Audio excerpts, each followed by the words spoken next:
శివ సందర్శన విధి అని మనకు ఒక ప్రత్యేకమైన పాఠం. శివాగమమునందు శివ సందర్శన విధి అంటారు. అది శివ లింగ అని రెండు స్వరూపములు.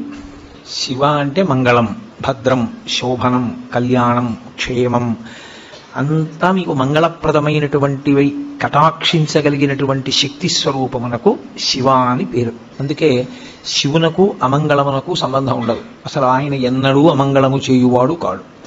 ఎప్పుడూ మంగళం చేసేవాడెవరో, ఎప్పుడూ భద్రాన్ని చేకూర్చేవాడెవరో, ఎవరి అనుగ్రహం చేత శుభ పరంపర మనకి కలుగుతుందో అటువంటి మహానుభావుణ్ణి శివ అని సంకేతిస్తాం.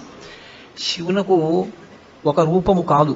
యథార్థమునకు అసలు పరమేశ్వరుడికి ఒక రూపం ఉంటే కదూ, పరమేశ్వరుడికి అలా ఒక రూపం ఉండదు. ఆయన చేసినటువంటి చేష్టితముల వలన భక్తులను అనుగ్రహించాలనేటటువంటి ఆయన యొక్క కారుణ్య తీవ్రత వలన ఆయన అనేక రూపములను ధరిస్తాడు. అందుకని లీలారూపములు అని పిలుస్తారు. అవి 63 లీలారూపములు ఉన్నాయి పరమశివుడికి.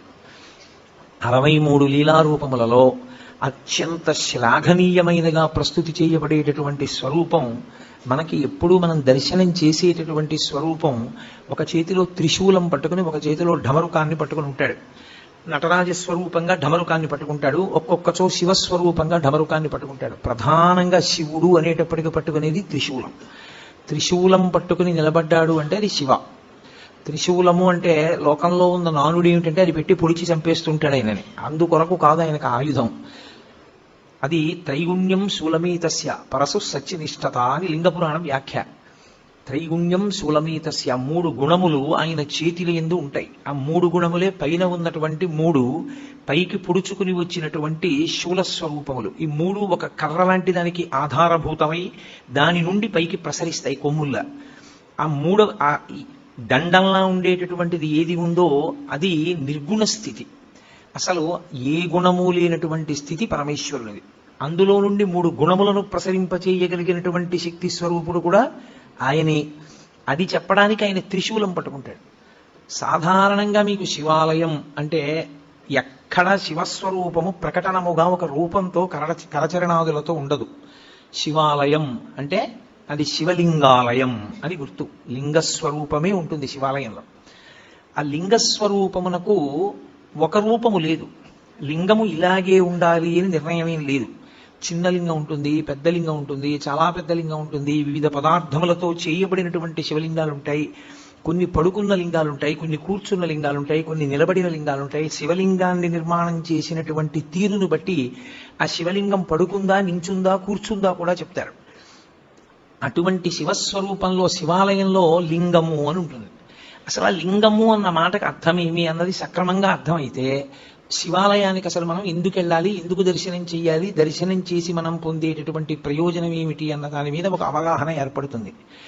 మీకు నేను తేలికగా అర్థమయ్యేటట్టు చెప్పాలి అంటే, లింగం అన్న మాట ఏకకాలమునందు 2 అర్థములను గోచరింపచేస్తుంది.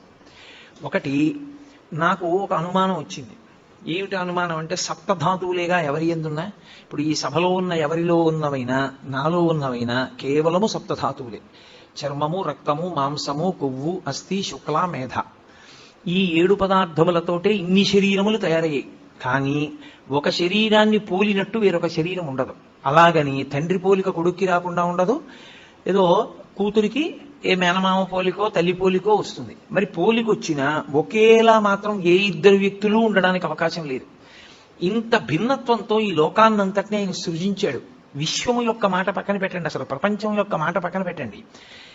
ఒకే వ్యక్తినే తయారు చేస్తున్నాడు ఆయన. మనుష్యుడిని తయారు చేస్తున్నాడు. అందరికీ 2 కళ్ళు పెట్టాలి, అందరికీ ఒక ముక్కు పెట్టి 2 కన్నాలు పెట్టాలి, అందరికీ 2 చెవులు పెట్టాలి, అందరికీ నోరు పెట్టాలి, అందరికీ నుదురు పెట్టాలి, జుట్టు ఉంచాలి. కానీ 1 కోటి మంది వ్యక్తుల్ని ఏకకాలంలో చూసినా ఒక వ్యక్తిలా వేరొక వ్యక్తి ఉండకూడదు. ఇంత నిర్మాణ దక్షతతో, ఇంత గొప్పగా అదే పదార్థములతో ఇంత భిన్నత్వాన్ని తీసుకొచ్చేటట్టుగా చెక్కిన శిల్పి ఎవరు నాకు చూడాలనిపించింది అనుకోండి. నేను ఎక్కడో అక్కడ చూడాలి కదా, వాడిని చూడాలని నాకు ఆతృత పుట్టింది. ఏదో మనం బదరీ వెళ్ళాలనుకున్నట్టు, కేదారం వెళ్ళాలనుకున్నట్టు, అరుణాచలం వెళ్ళాలనుకున్నట్టు ఆయన ఒక్కసారి చూద్దామని అనిపించింది అనుకోండి. అప్పుడు ఆయన లింగస్వరూపంతో ఉంటాడు.